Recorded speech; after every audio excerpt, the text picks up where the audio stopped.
Welcome to my channel. প্রিয় ছাত্রছাত্রীরা, আর কয়েকদিন মাত্র বাকি 2025-এর মাধ্যমিক পরীক্ষা শুরু হতে। তো কি বলবো, আজকের এই বেসিক্যালি এই ভিডিওটা আজকের আমার খুব দুর্বল ছাত্রছাত্রীদের জন্য, বা অঙ্কে ভীষণ ভয় পায় এই রকম ছাত্রছাত্রীদের জন্য, অথবা বলা যায় ভীষণ ফাঁকিবাজ ছাত্রছাত্রীদের জন্য, যারা সারা বছর অঙ্কই করেনি, সেভাবে অঙ্ক করেনি সারা বছর। তো তারা এই অবস্থায় কি করবে? পরীক্ষায় তো পাস করে বেরোতে হবে। এমন নয় যে অঙ্কটা সবাই ভালো পারে, এমন বলবোও না। যে কিছু স্টুডেন্ট অবশ্যই এমন থাকে যারা অঙ্কে ভীষণই উইক থাকে।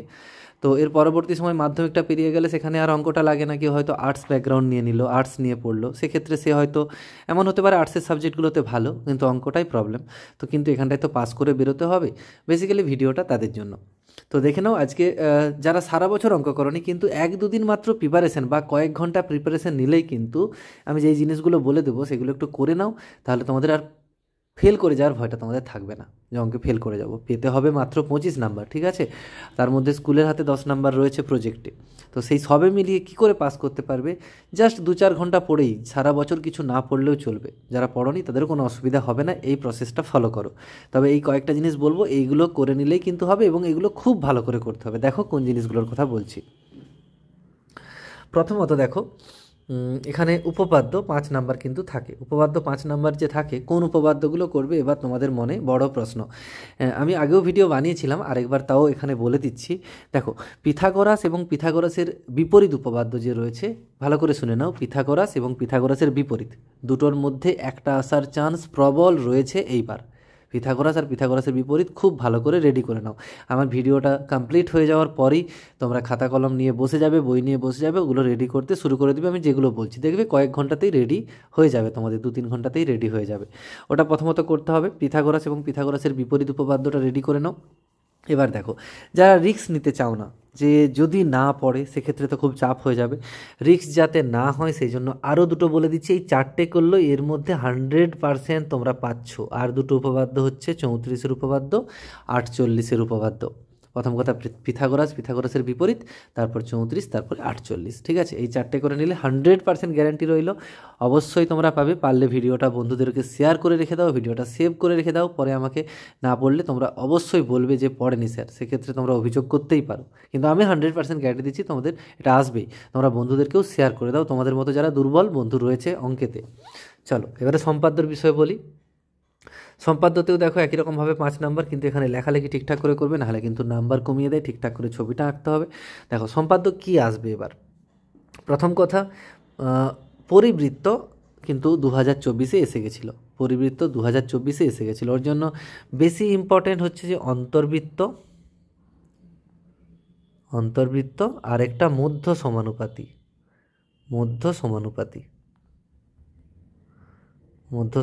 এই দুটো, অন্তর্বৃত্ত আর মধ্য সমানুপাতি, ঠিক আছে? অন্তর্বৃত্ততে কেমন ধরনের প্রবলেম থাকে?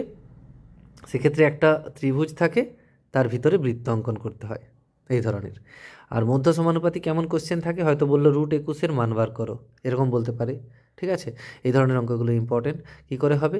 √21-কে প্রথমে 21-কে দুটো ভাগে ভাগ করতে হবে। 3 7-এ ভেঙে দিলাম, তারপরে 3 টানতে হবে, তারপরে 7 টানতে হবে। এখানে একটা পুরো বৃত্তচাপ নেই, এখানে লম্ব টানলেই মধ্য সমানুপাতি হয়ে যাবে। এই ধরনের অঙ্ক কিন্তু ভীষণ ইম্পর্টেন্ট। তো দুটো করছো, অন্তর্বৃত্ত, মধ্য সমানুপাতি, এই দুটো ভালো করে করে নিও। তার সাথে অবশ্যই বলবো পরিবৃত্তটাও করে রেখো, একটা দুটো প্রবলেম। বিশেষ করে পরিবৃত্তের যেগুলো সমকোণী ত্রিভুজ হবে, বলে দিবে যে সমকোণী ত্রিভুজ, ঠিক আছে? এরকম একটা সমকোণী ত্রিভুজ হয়তো বলে দিল, সাপোজ 3 সেমি, এটা 4 সেমি, এটা 3, এটা 4, আর অতিভুজটা অবশ্যই 5 সেমি হবে। বললো যে এর পরিবৃত্তটা অঙ্কন করো। সেক্ষেত্রে মনে রাখবে পরিবৃত্ত যেটা হবে, এই অতিভুজটা হবে পরিবৃত্তের ব্যাস মাঝে থাকবে, ঠিক আছে? কেন্দ্রটা অতিভুজের মধ্যবিন্দু হবে। এই ধরনের পরিবৃত্ত করে রেখো।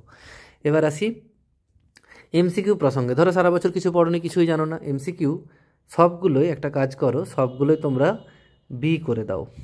দেখো 6টার মধ্যে মিনিমাম আশা করি দুটো আসবেই, ঠিক আছে? সবগুলো বি করে দাও, বা সি করতে পারো, তার মধ্যে দুটো যদি পেয়ে যাও। আর সত্য মিথ্যে, ট্রু ফলস কিছুই জানো না, সেক্ষেত্রে অবশ্যই সবগুলোকে ট্রু করে দাও। দেখবে 3টে মিনিমাম লেগে যাবে, 5টার মধ্যে 3টে মিনিমাম ট্রু থাকবেই, সবগুলোই ট্রু করে দাও, ঠিক আছে? দেখো এবার এই দুটো জায়গাতে যদি কিছু না লাগে, 5 বলেছি, এখানে মিনিমাম 4 তো আসবেই, তাহলে 3টে যোগ করে কত হচ্ছে? ঠিক আছে, এই 3টে যোগ করে দেখো 14 আসছে। 14 হলো।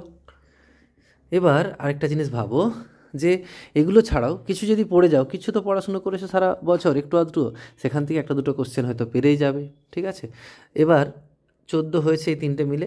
এবার দেখো তিনটে অপশান দিচ্ছি, কারণ এখানে একটা বললে অনেকে সমস্যা হবে। এই তিনটের মধ্যে যে কোনো একটা চুজ করো। হয় তোমাকে যে কোনো একটা চ্যাপ্টার করতে হবে, হয় অংশীদারিটা খুব ভালো করে করো, A to Z সব অঙ্ক করে নাও, SAQ MCQ বড় অঙ্ক সব করে নাও, হয় অংশীদারি। যদি অংশীদারি কারো কঠিন লাগে সে গোলক আর চোঙ করবে। কোন অঙ্কগুলো করবে? গোলক চোঙের আমি সাজেশন অলরেডি দিয়েছিলাম, সেগুলোই করবে, এক্সট্রা কিচ্ছু করার দরকার নেই। অথবা কারো এই দুটো সহজ লাগলো না, রাশিবিজ্ঞান করবে। রাশিবিজ্ঞানের কী করবে সেটাও আমি আসছি। রাশিবিজ্ঞানে যে টেবিল দিয়ে অঙ্কগুলো থাকে, এরকম দেখবে 0 থেকে 10, 10 থেকে 20, এই ধরনের যে অঙ্কগুলো থাকে, এই টেবিল দিয়ে অঙ্কগুলো, এই টেবিল দিয়ে অঙ্কগুলো শুধু করবে।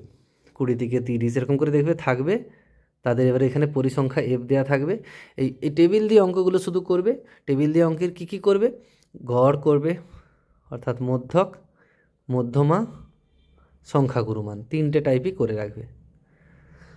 অর্থাৎ ওই টেবিল দিয়ে অঙ্ক যেগুলো থাকবে তার গড়, মধ্যমা, সংখ্যাগুরুমান তিনটেই করে রাখবে। তার মধ্যে দেখো ওখান থেকে রাশিবিজ্ঞান থেকে 3টে কোশ্চেন আসে, 3 4 12, তার মধ্যে 2টো আশা করি ওর মধ্যেই চলে আসবে, না হলে একটা তো মিনিমাম আসবে 100%।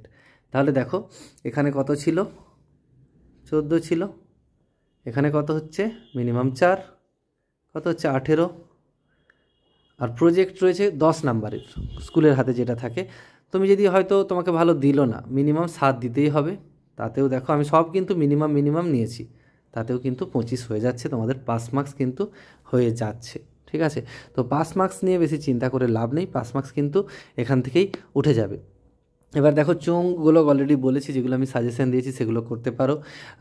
আর রাশিবিজ্ঞান তো দুটোটাই বলে দিলাম।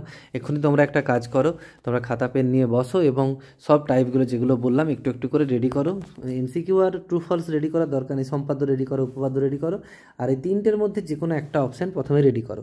এবার অবশ্যই এই কথাটাও বলি, যাদের ধরো হয়ে যাচ্ছে, এই একটা অপশান হয়ে যাচ্ছে, সে অবশ্যই একটু বেশি ট্রাই করতে পারো, গোলকচং করতে পারো, রাশিবিজ্ঞান করতে পারো। যদি কেউ এই তিনটেই করে নাও, এখান থেকেই মিনিমাম সে 15 থেকে 20 নাম্বার পেয়ে যাবে, এখান থেকেই শুধু। এগুলো যদি নাও ভাবে উপপাদ্য সম্পাদ্য, শুধু এই তিনটে করে নেয় কেউ যদি ভালো করে 3টে চ্যাপ্টার, তাতেও কিন্তু সে আরামসে পাস করে যাবে। ঠিক আছে, পাসের জন্য বেশি চিন্তা করতে হবে না। তোমরা আমি যা যা বলছি তার মধ্যে যেইটা তোমাদের, যেই প্রসেসটা তোমাদের সোজা মনে হচ্ছে বা যেইভাবে সোজা মনে হচ্ছে সেইভাবেই প্রস্তুতি নাও, 5 নাম্বারটা ওখান থেকে আরামসে চলে আসবে। কেমন? এবার তোমাদের কাছে বলবো, দেখো একটু ভিডিওটা শেয়ার করে দিও যতটা পারো বন্ধুদের। তোমাদের তো গ্রুপ থাকবেই নিশ্চয়ই, হোয়াটসঅ্যাপ গ্রুপ বন্ধুদের মধ্যে, তাদেরকে একটু শেয়ার করে দিও। আমার অলরেডি সাজেশন করা রয়েছে দেখবে, বা 60 নাম্বার কী করে পাবে 6 দিন পড়েই, সেই ধরনেরও সাজেশন কিছু রয়েছে, সেগুলো একটু শেয়ার করে দিও। চলো এখানে রাখবো। আরেকটা জিনিস বলে রাখি, এখানে কিন্তু যে কোনো চাকরির পরীক্ষার ভিডিও আসে, কোথায় কি চাকরির পরীক্ষা হচ্ছে, বা মাধ্যমিকের পর উচ্চ মাধ্যমিকের অঙ্কের সমস্ত অঙ্ক রয়েছে, 11 12-এর জয়েন্ট এন্ট্রান্সের।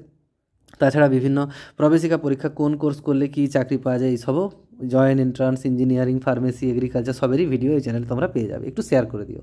চলো এখানেই রাখবো। সবাই খুব ভালো থেকো, সুস্থ থেকো। Thanks for watching.